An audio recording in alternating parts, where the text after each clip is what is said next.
enlarged. This is another thing. President Carter handed over an antique crown belonged to Church of Hungary to the present communist regime of Hungary. Why? I don't understand. To make them friendlier to church? I doubt. Feminist movement. I don't know how you feel about feminism. I don't think that to be equal with men, you have to politicize your movement. You cannot legislate equality. You have to be equal. But that distracts your mind from real issues of family, loyalty, and well, if you feel moral foundations, and they make a great political capital on that. First Lady of the United States sitting to some kind of, I forget what her name was, exposing her tits to the media. I mean, this is, and by the American media standards, this is something normal, acceptable. A First Lady of the United States together with a lady who burns her bra. I don't know. Well, ladies in the army, of course, I don't know what's your opinion. I never heard about girls in the Soviet army, especially in the infantry force, simply because when they have period, that may create a problem for invasion of, say, Afghanistan.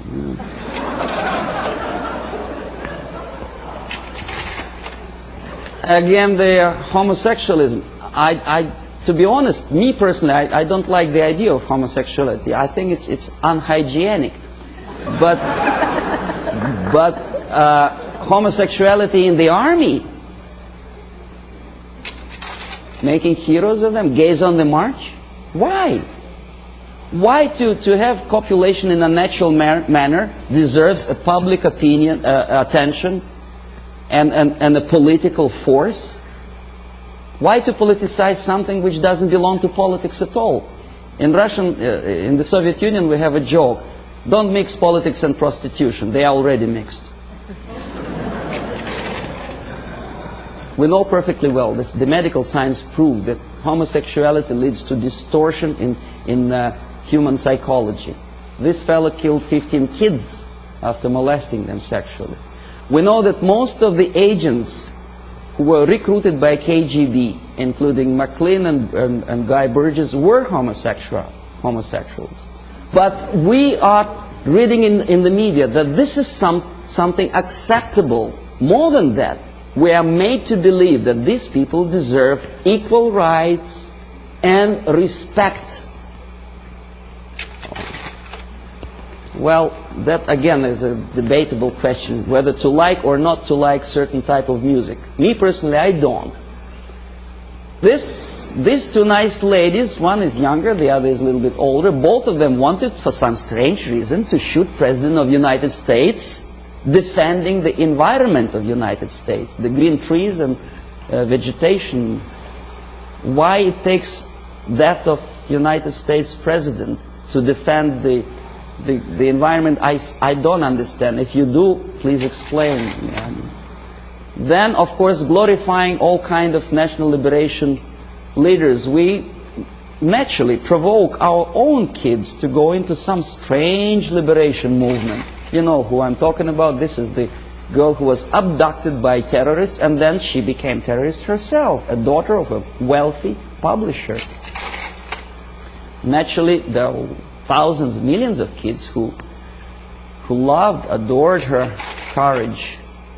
This is Comrade Carlos. You know who he was? He was trained and educated in Lumumba University, where I was teaching Russian language to the likes of him. That's the result of the activity when they come back home. Aldo Moro was killed by Red Army terrorists who wanted to liberate Italians from something. I don't know from whom. These are the persons who were part of Baader-Meinhof gang. And this is a person who also liberates someone from someone. I don't exactly know. Obviously, Indians from whites in the United States. But pay attention what he holds in his hand. It's Kalashnikov, AK-47. I know it by heart. I can put it apart with my eyes closed. War on terrorism. Does it exist? apart from verbal war.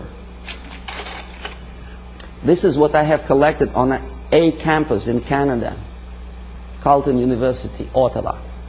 Left-wing tabloids. That's how they instill in the minds of people, young people, that to fight is the only way, the violence, death is the only way to achieve rights of Palestinian people, other people, Quebec separatists, and jobs and peace. Obviously you cannot get job if you spend all your time walking up and down streets with posters like that. You have to go to a place where the jobs are.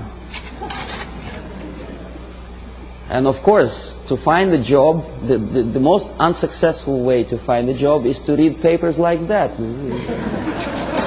Don't feel like working. This is something another. This is a Playboy magazine. Probably you heard the story about Larry Flint, how successful is he to attract attention of media and public opinion by doing crazy things, getting involved in court case of the car manufacturer. Why he wants to do it, I don't know, but what he does attracts some strange mass attention. Playboy magazine makes jokes about Russian sex. That's the image they want to present to American people. But they don't explain to American people that the process of demoralization is not a question of joke. This is Portugal after socialists came to power. On your left is a prostitute who was imported from East Germany to Lisbon.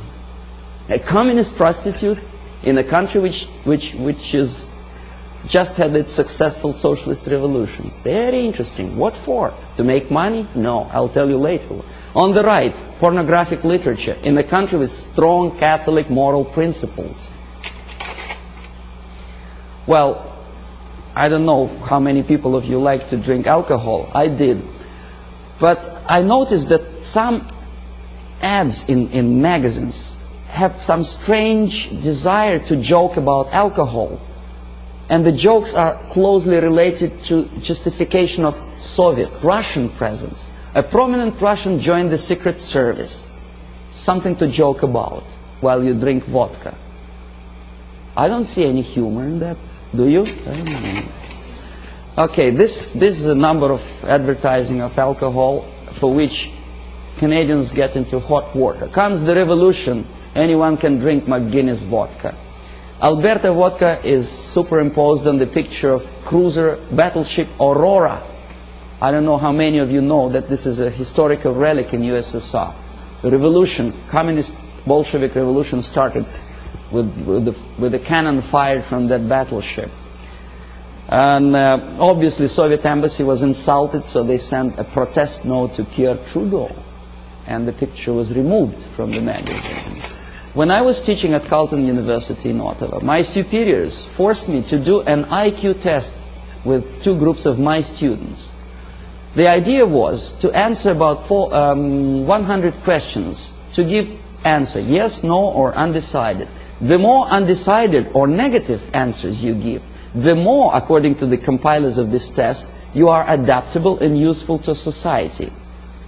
The more positive answers you give, the more questionable is your adaptability and usefulness for your country. This is explanation how to score, how to count the scores. And now see the questions. Telling dirty joke is bad. A good soldier is a patriot. Yes, no, or undecided. Think about it. Every communist should be run out of the country. Yes, no, or undecided. The Bible is the greatest source of truth. Right? God is everywhere. A person who kills another person is a murderer. Yes, no, or undecided.